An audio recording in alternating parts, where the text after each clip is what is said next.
Pardon the interruption, but I'm Mike Wilbon. Very excited, Tone. The NBA playoffs are underway. I'm Tony Kornheiser, and you're right where everything is happening.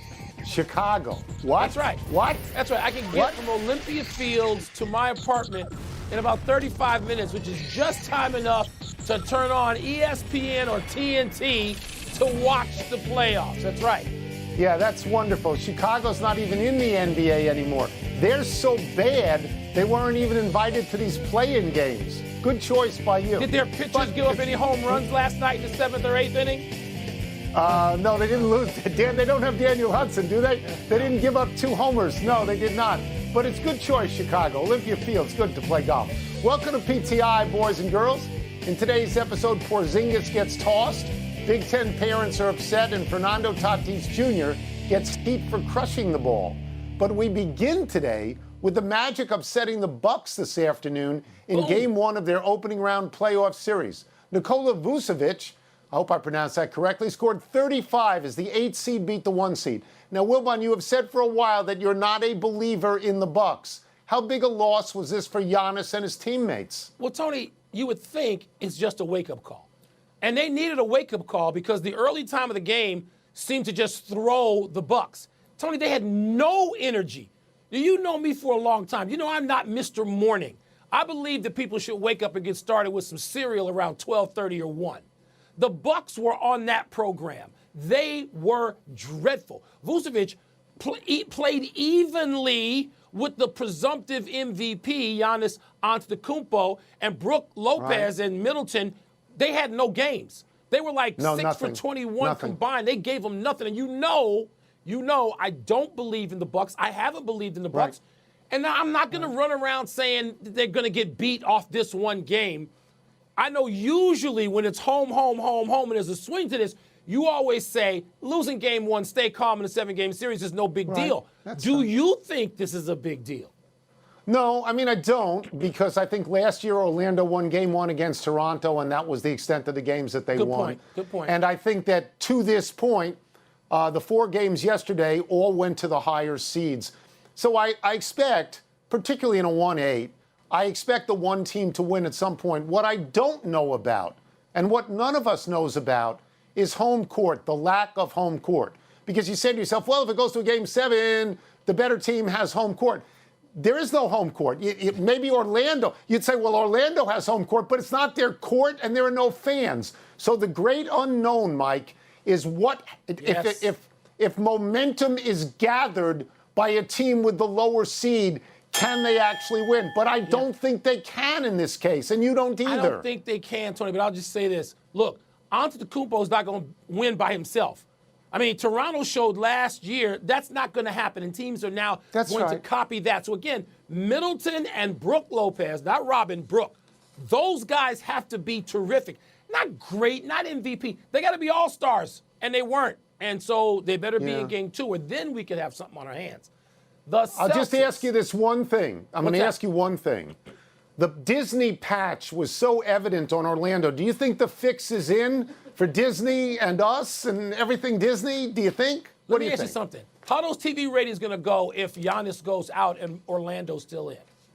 They're going to go this way. Okay. They're going to go down. So I think that sort of answers our down. question. Kind of. Yeah. The Celtics won last night, Tone, but got some bad news today. Gordon Hayward is going to miss 4 weeks with a right ankle sprain. He suffered in the fourth quarter of Boston's 8-point win over Philly. Hayward averaged 18, 7, and 4 for the Celtics during the regular season, shot nearly 40% from 3.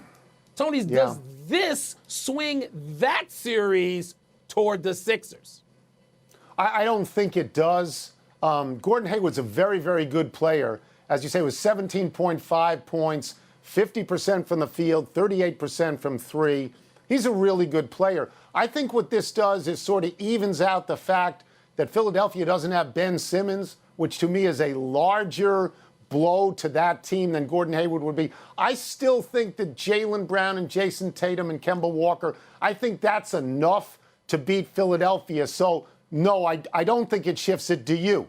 And throw Marcus Smart, Tony. Perhaps he's got to start, and you got to shake the lineup a little bit, and it makes the Celtics not nearly as deep. I mean, some people don't think they're that deep anyway. I think they are because they can play 11. But without him, without him, that's a big deal. Is it as big a deal as the loss of Simmons, which to go to your primary point, and I agree with you. Although, offensively, Tony, in the bubble for the few games that the Sixers have played without Simmons, they were better offensively. But Simmons is a terrific defensive player, and he's the guy you want initiating offense when it's crunch time in those games. Look, Embiid only took 15 shots last night. That's crazy. He's got to have 24, 25 shots with Simmons not there. Embiid's got to be great. You and most other people who watch basketball are saying, show me, show me, show me. I think he can be great, but like you, I think the swing men, Jaylen Brown and Tatum in Boston should win this. They're really good players. To the Hayward point, I think it hurts the Celtics in the next series if they get there more than this, because it puts so much pressure on Tatum. And to the point about the impossibly yappy Embiid, that's what he said. He had 26 and 16 and then said, quote, I need more shots. He does. I've got one job to do to carry us. Mike, I think he looks at the game a little more personally than he should. That's my opinion on him. So. It's possible The decisive play in the Dallas Clippers game last night came early in the third quarter. It was a double technical assessed to Marcus Morris for clearly throwing Luka Doncic around and to Kristaps Porzingis for shoving Morris in support of Doncic. But it was Porzingis' second technical, so he was ejected. Dallas was up by 5 at the time. They end up losing by 8. That's a 13-point swing. Wilbon, did Porzingis deserve this tee? Hell no. If the NBA is going to be serious about its product, whether it's in a bubble or not, that technical should not be called. And Tony, I tweeted this in real time last night because it made me crazy. This was a great game, and Dallas has to have Porzingis. He's clearly their second best player. They got 2 players. Doncic can't do it alone, and they could have won that game against the Clippers. And Tony, I don't want to hear, which I was arguing back and forth good-naturedly with my friends in the NBA office about the letter of the law. I don't want to hear about the letter of the law. Call the spirit of the law. Because if we call the letter of the law in the NBA, James Harden would average 4 points a game, not 34, because they would call travel the letter of the law on every step-back 3 he took in his life. So I don't want to hear about the letter of the law in the NBA, which is, it's a subjective league. Everything about it is subjective. You don't make that bogus call on Porzingis. It was awful. It ruined the game. So I don't know. I'm just thinking about the letter of the law here. Porzingis went over and he shoved the guy. He put his hands on him. You can't do that. Was Marcus Morris the instigator? Sure. Was he put in the game not to play basketball but to harass Doncic? No, he can play. Sure. Should he maybe have been thrown out because that was his intent? Sure, I would vote for that. But Porzingis did something you can't do. He put his hands on him. Yeah. It's 2 stupid technical fouls that cost them the game because Luka Doncic, in his first playoff game ever, had, 42 points. 42. And of the time he was in there, he either scored or assisted on 66 of the 82 that Dallas got. But, Mike, I understand what you're saying, but we've seen this in the NBA or in all sports. You can't put your hands on him. Tony, Porzingis, afterward, he owned up to it. But even Doc Rivers and the Clippers guys said, you can't call that. Tony, I know you could call it, but you shouldn't call it. How many technical fouls should be assessed in the NBA and are not? Every night. There's not just double standards. There's standards for every star in the league, and I applaud the league for that. But that tech last night, that second one, should not have been called. The Big Ten's decision see you around. To cancel fall football ain't sitting well with some players and parents. The father of Ohio State defensive back Shaun Wade plans to visit conference headquarters Friday and expects other unhappy parents to join him. They want the season to go on. Over the weekend, Buckeye quarterback Justin Fields started a petition to play that now has hundreds of thousands of signatures. Tony, could you see the Big Ten, specifically the presidents who voted, reversing course? In a word, no, I can't. I love these online petitions that are signed by everybody in the entire world, and they're absolutely meaningless. Look, I get why the parents feel this way. They sent their children to the schools they sent them to play football. I get why the players feel this way. They were recruited they chose these Big Ten schools to play football. But schools are not just in the football business. They're actually schools. They're in loco parentis, in place of parents. Look at North Carolina. Look at North they just Carolina. shut down. They shut down the school. So I mean, no, they're not going to pay attention to it, and no, they should not pay attention to it. No, we're in agreement straight down the line. And I'm glad that the Big Ten presidents voted to actually be schools first. And I feel for these kids, Tony. I'm a season ticket holder at a Big Ten university.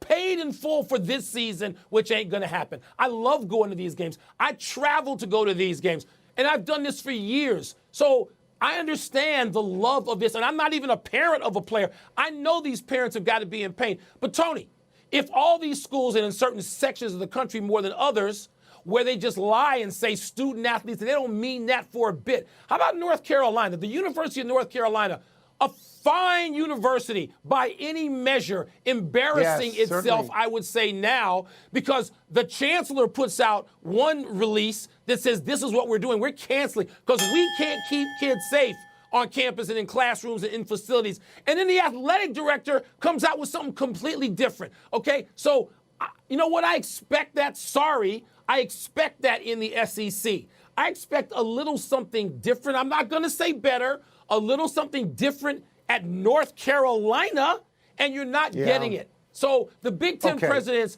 better not reverse course, and they won't. Mac Brown, who I know you like a lot, says that they should play. What? Yeah, but he's wrong. He's wrong here. He says they should play football. You know what? And I come back to this all the time.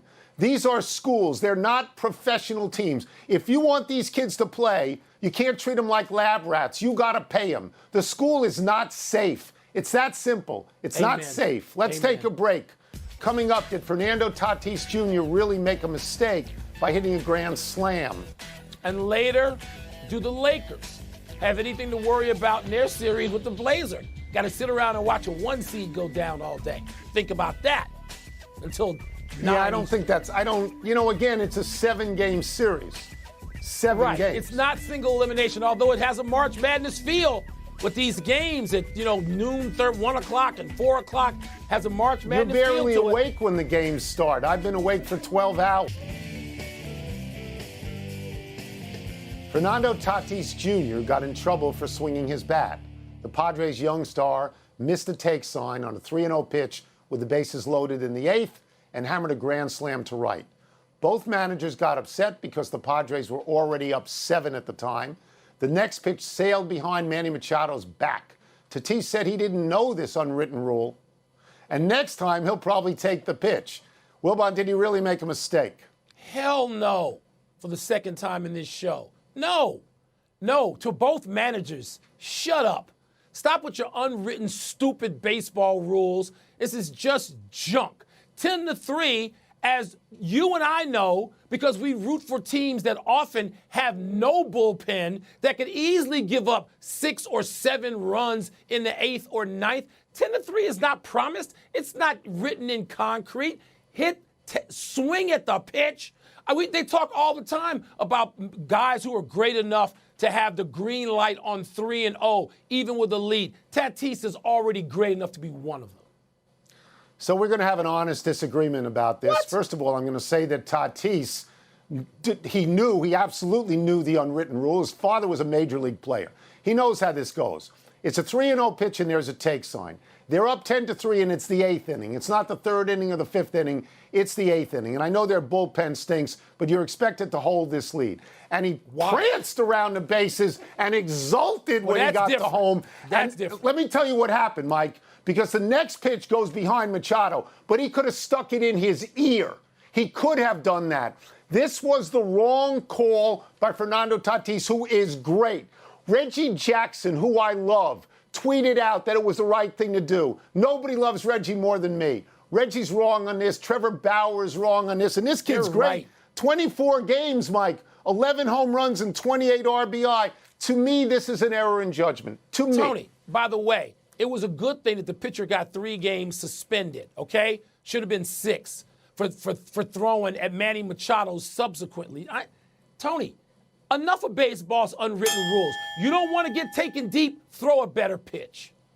You know what's interesting about you when you say enough of baseball's unwritten rules? Yeah. You want there to be multiple standards, of course, Yes. in basketball for technicals, but for this, shut You up. can have multiple Just standards shut up. in this. You can have Let's multiple take one standards, last break. and one of them includes Still to taking come. that Did the punk Pelicans deep. make a mistake Deep. dismissing Alvin Gentry? Stand there and take that pitch. Donovan Mitchell scored 57, but did his key turnover cost the Jazz a win? Guy got 3 games. If he hits him in the ear, he gets 23. And if you Forced by take your that bat particular out there play. and you're Manny Machado and you go Bert Campaneris, then the pitcher Yeah. won't be doing that again, will he? Yeah, See? but that's not going.